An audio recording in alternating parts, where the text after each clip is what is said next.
In this problem, we're solving an equation with variables on both sides of our equal sign. And just as an organizational step, I'm going to draw my railroad tracks, making sure I define the two sides of my equation. Now I notice that I have 4 x's on the left side of the equation and 1 x on the right side.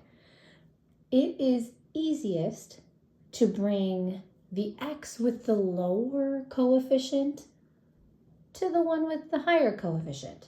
We need to combine like terms.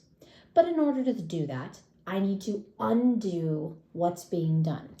So I'm going to, this positive x, I'm going to subtract from the right side. And what you do to one side, you must do to the other. So now I have 4 x's and I'm taking away 1 x, because if I see a variable with no coefficient, I know that there's an invisible 1 there. So this is 1 x. Now what I have left over are 3 x's plus 3 on the left side of my equation and 0 minus 8, which is just a negative 8 on the right side of the equation. Now I still have one type of like term that I can put together. I see a positive 3 on the left side, a plus 3, and a minus 8 on the right side. I want to combine like terms, so I'm going to get my constants together. So I'm going to subtract 3. Subtract 3 on the left side. What you do to one side, you must do to the other.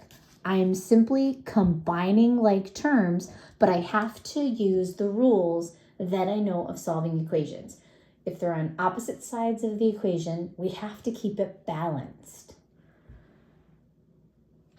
So now on the left side, I have 3 x's plus 0.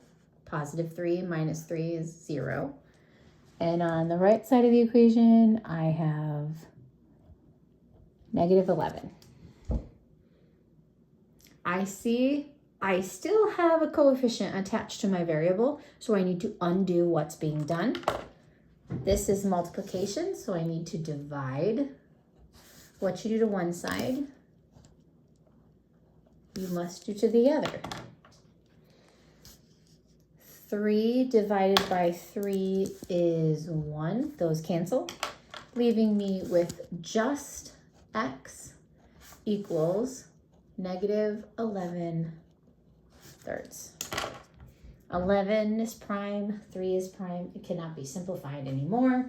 You could change it to a mixed number, but it is okay to leave it as an improper fraction.